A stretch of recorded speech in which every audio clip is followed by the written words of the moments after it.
Weesibe Bbiri. Sentenced to an imprisonment term of 9 months. Okutanula sabbiiti ewedde abawagizi ba Dr. Stella Nyanzi baasiiwuuka empisa bwe baakuwa omulamuzi Gladys Kamasanyu obucupa bw'amazzi bwe yali asalira Stella Nyanzi ekibonerezo eky'emyezi 9 egy'okukulungulayo mu kkomera.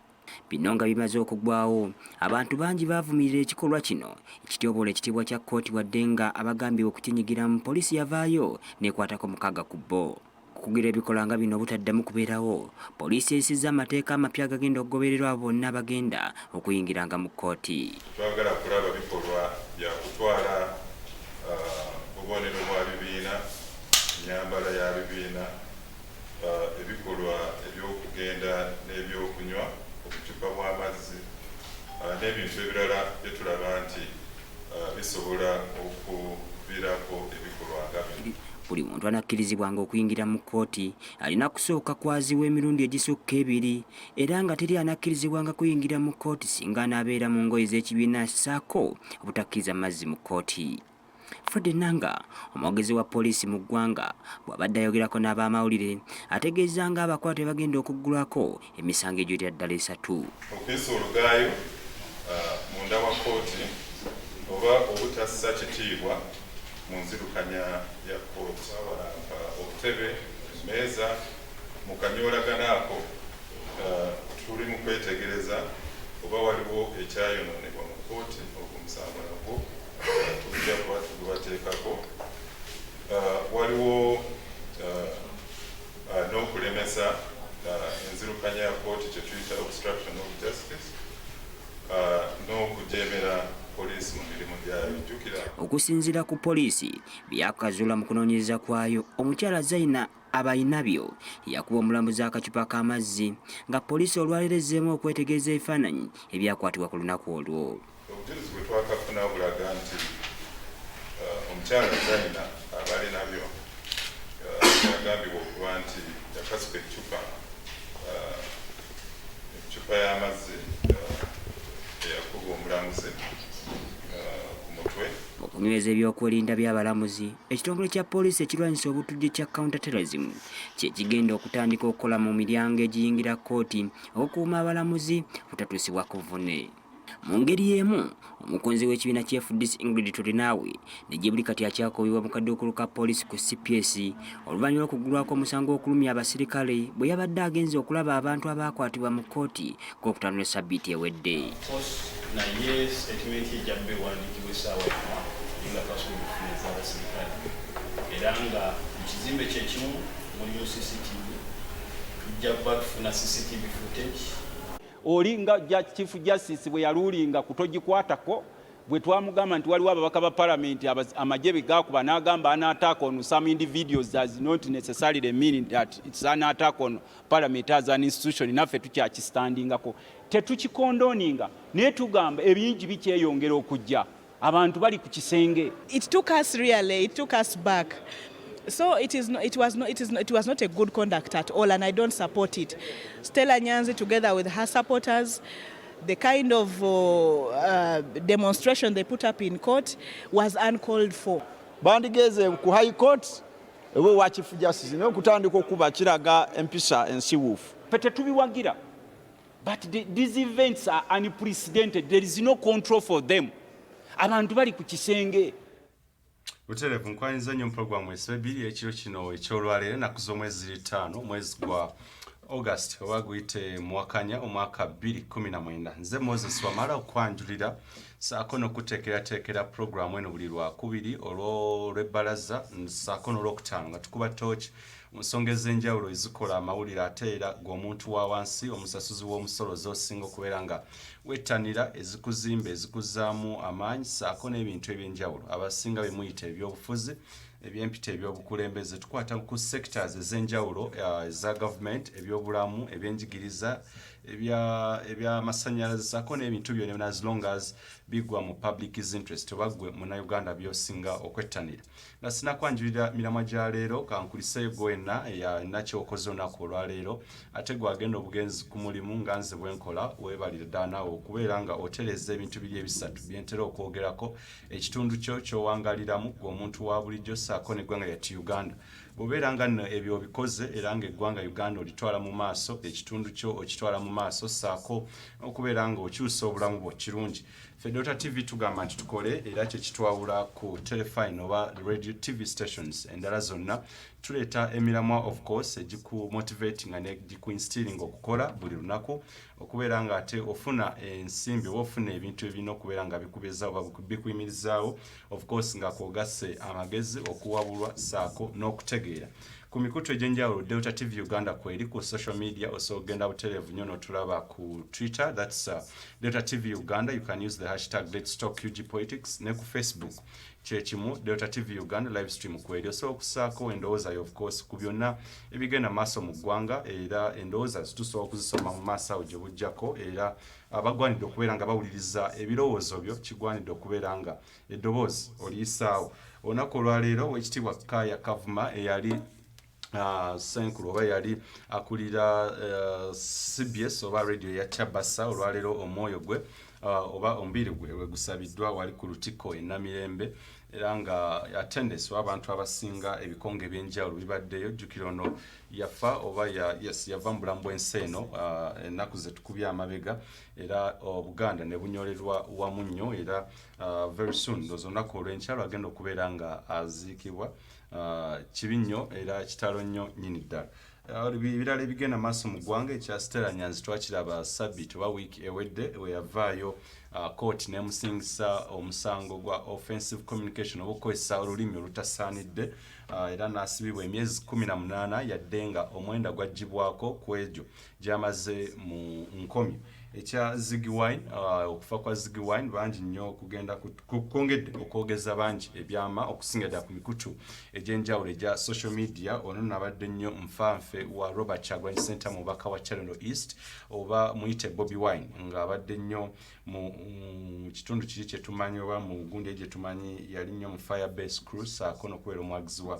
People Power bangi nnyo batebeeza nti kyandibanga Nalufenya gavumenti gye yavaayo ne tugamba nti egaddewo kyandibanga si bwe kiri olw'ensonga nti abantu bangi bakyagenda mu maaso nga batulugunyizibwa ekigenda mu maaso okubeera nga kiteeka rule of law and justice ku minzaani oba enfuga ey'amateeka saako n'abantu okufuna obwenkanya nga kikakasa nti kirabika mu gavumenti ya General Yoweri Kaguta Museveni eyatugamba nti yagenda mu nsiko ne banne okulwanirira ebikolwa nga bwe biti okubeera nga biggwawo naye ng'ate kye tulaba biringa kumpi ebizzeemu ng'omuyimbi omu bwe yayimba mu studios negatiddwako munnamateeka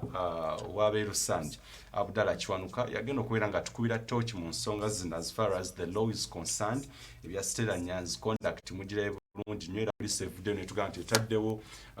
amateeka oba regulations endala ez'okukugira oba okukugira ebintu ng'ebyaliwo ku lunaku lwali lwakuna okubeera nga biddamu okubeerawo ekyokuba omulamuzi akacupa ebibiina by'obufuzi bw'obanga oli muntu tosobola tokkirizibwa kakati kugenda ng'oyambadde nti ate ya kibiina so ndowooza owidde nnyo bulungi Fred Enanga bw'abadde abyogerako kanso nkwaniriza nnyo ssebo sokola musekuba na Uganda bakola tugende maaso ssebo abalabi ba Delta TV abalungi mbalamusiza nnyo kawungezi ka leero mwe nnamba kulisaayo gye mutuusizzaako engalo ate era mu kaseera ke kamu n'ensaasira nnyo mwenna abafunye ebizibu mu wiiki eno olwaleero n'eri yonna wiiki ewedde era okusaasira okwenjawulo okutuusa eri obwakabaka wa Buganda olw'omusajja Emekete eyatuvuddeko omukungu Godfrey Kaya Kavuma kibi nnyo ddala Ssaabasajja gutusinze era mu ngeri y'emu nsaasira nnyo abantu bange ab'Emukono North Constituency olwaleero wali ewaffe ebuntaba muganda waffe mu famire y'Amagoba tufuddeko tugenda ko tumuziika olunaku olw'enkya era olwaleero wali mu Lutengo wali omukadde waffe abadde abeera Namaawo tumuziisa olwaleero kibi nnyo kibi ddala ne bannayuganda mwenna okutwalira wamu mwenna mbasaasidde nnyo era nsaasira eggwanga lino olwa Ziggy Wine afudde mu mbeera ey'entiisa mu ggwanga lino lye babadde nga batugamba buli kaseera nti bakomyawo eddembe era buli muntu wa ddembe okweyogerera okwenyigira mu mulimu gwonna nga bw'ayagala kabeere byabufuzi kibi nnyo era kusoomooza kw'amaanyi nnyo eri bano abeeyita batwalwana kibi nnyo kibi ddala. Oye Council Abdallah Kiwanuka butereevu Council tutandike ku nsonga ya Ziggy Wine ejjidde mu kaseera nga bintu bingi ebiriwo mu ggwanga okutta abantu ab'enjawulo abantu bagenda bafa obulamu ne bugendera awo ng'ate gavumenti yajja mu buyinza ng'etugamba President Museveni nti yagenda okulwanyisa ebikolwa bwe biti mwe ng'abali mu byamateeka kino kirekawa gavumenti ya NRM as far as rule of law is concerned. Kusoomooza kw'amaanyi ntiisa y'amaanyi ogambye nti eggwanga lyonna liri mu kwogera biwaama si kituufu eggwanga liri mu kwogera bikankana olw'okufa n'okutirimbulwa kwa Ziggy Wine. Ebikolwa nga bino si bipya bannayuganda bakimanyi bulungi abaalaba ku byatuusibwa ku mukulu Zaake Honorable Zaake engalo abasajja ne bazikakkanako ne bazinyoola n'emagalo kyekyatuukisibwa kyagala okwenkana oba kino kyasinzeeko kubanga eriiso lya Ziggy Wine baalikuddemu ne balisuula eri ne bamutulugunya ne bamwokya paasi so kyannaku nti abasajja batugamba nti baleeta eddembe mu ggwanga muno naye ng'okwogerako obwogezi ng'ate ne byoyogera bye bituufu batandise kutirimbula baana bannayuganda mu naye nga bunyweza bannayuganda nti kino tekibamalaamu maanyi ekikwatagana n'okulwanirira eddembe ly'obuntu buvunaanyizibwa bwa munnayuganda yenna atika esookera ddala mu ssemateeka ebanyweza n'ebawa eddembe okubanga oyo yenna agezaako okubalinnyirira mumukwata asobodde okukwata ekikira asobodde okukwata okugulu asobodde okukwata omukono oba omutwe ne mujjawo embeera eyo tubanyweza bunyweza naye nga kusoomooza kw'amaanyi ekigenda mu maaso mu ggwanga ebitongole ebyokwerinda bitufuukidde ebitongole byokwerinda poliisi etufuukidde poliisi buli wamu beekobaanye ne iso kati ennaku zino bakwata oba tulowooza oba abasajja bano babatraininga batya kubanga amateeka galambika bulungi omuntu bw'obanga omwetaaga kikyoyina okukola omuntu omuwandiikira ne bw'obanga olabye nti ayinza okudduka tegeeza ku bantu b'oluganda lwe tegeeza ku balooya be naye omusajja kaka bagenda oyo Franka nono kanduho bafuukidde eggwanga lino ekyambika Nalufeenya bwe yaggalwawo bo baasalawo kuggulawo safe house wali ekyengera mwe batulugunyiriza bannayuganda ate ennaku zino tebakyatulugunya bannayuganda nti bakoma kumu abantu abali eyo aba bulijjo ne balooya bennyini naye kino kyakusoomooza kw'amaanyi kubanga ffe ensonga zino tubadde nga tuzoogerako nga twewuunya abantu abaasoma ebitabo byabwe kabeere ba accountants kabeere ba doctors abeewaddeyo ne batuula ng'eggwanga lino liva ku luguudo lirina okubeerako abaganda bagamba enkuba eryokanga n'etonnya ne tulaba ensiisira bwe zenkanyemi muganda wange mwesigwa sirina kye mwagaliza kibi naye neebeere essimu ezuukusa buli omu nti nammwe oba naffe balooya ebituusibwa ku bannayuganda eyo mutwandike okubimanya temujja kuzuukukanga buzuukusi nga batandise kutulugunya mmwe nammwe ba doctors tubazuukusa bassebo ne bannyabo nammwe ba accountants ba professionals mwenna eggwanga lino liva ku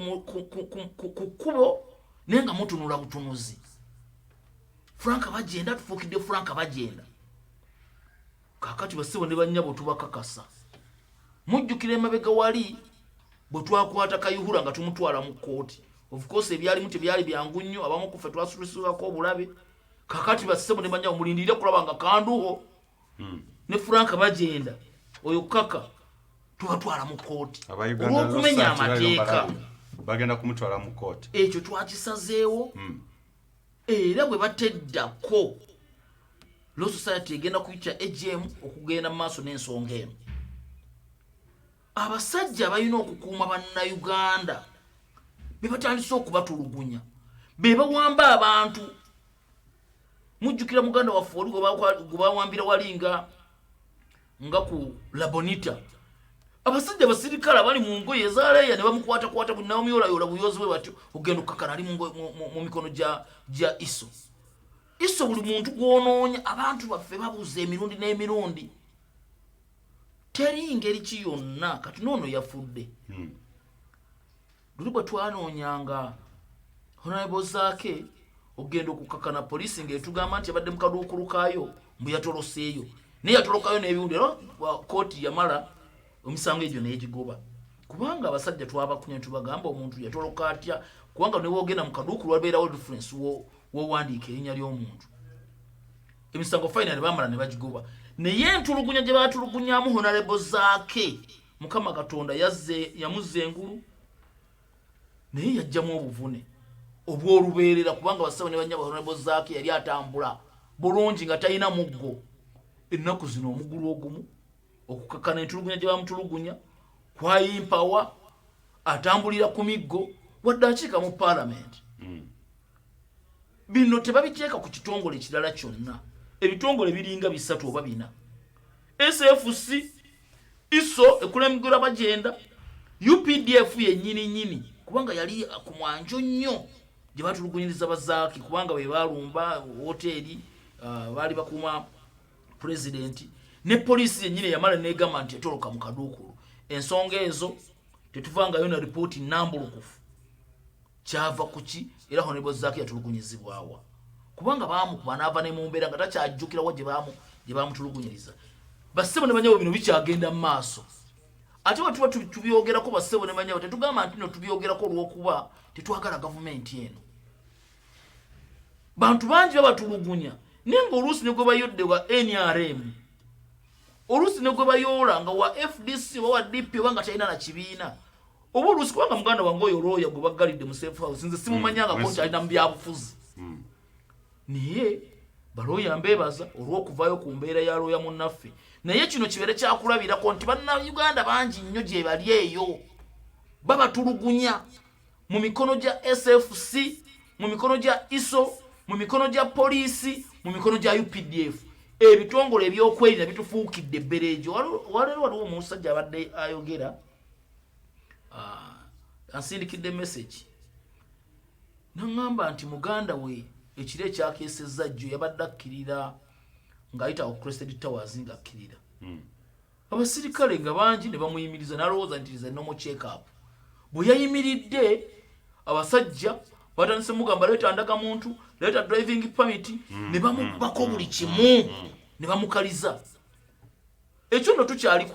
ku kyabano ba UPDF naye ne bano bagambutu si bano be bakatongoza bano bali mu byalo eyo batulugunya bannayuganda kati n'ogamba nakuzino biraba ku mawulire ate benyigira mu bubbi waliwo ono wa poliisi yali ow'entebe gwe baakwata nga ali mu bubbi baamutadde n'okumuta so kyeraliikiriza we tutuuse bannayuganda panda gaali gye mwawuliranga gye twawuliranga mwami kaka bagenda yagikomezaawo mu ggwanga muno era tulina kwerwanako okulaba nga abasajja bano tubegagambulako. President Museveni atugala yaleeta demokrasiya oba yazza enfuga eya demokrasiya bino birekawa demokrasiya we gwawaana ennyo gwayogerako w'ekimmemmete. Mwami Museveni ebbanga lyonna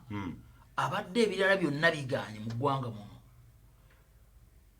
nga tetukyasobola kwogera ku byanjigiriza tetusobola kwogera ku bya mirimu ku bya nnyingiza ku bya abantu okubanga tebalina mirimu ku by'obubbi ebyo byonna nga tukimanyi nti byamuseererako byagenda dda era kabadde asigazzaamu ng'akamunyeenye kabadde kabyakwerinda era nga abantu bagamba nti katwebaka naye Katonda ono yamanyi bwakola ebintu bye tetukimanyi nti n'essaawa eno nga mwenna bannayuganda mukimanyi obutayimba bufuuse obutayimba buli wamu kati neogattako ne bana balina okukuuma bannayuganda teri kitongole kyoyinza kugamba nti kati kintu kyetengeredde iso poliisi UPDF ne bali aba SFC bonna batulugunya bannayuganda naye nga bonna era bw'obatunuulira bw'oti baliko akakwate n'omukulembeze w'eggwanga emabega wali yatugamba nti poliisi agigogodde naye ne poliisi nayo eringa gye yayongeramu obwongezi kawukuumi tutandikirawo okuba toki mu poliisi okyali nange Moses Wamala program Weesibe Bbiri katugendeko ewakitunze gomba katono nnyo tukomewo tovaawo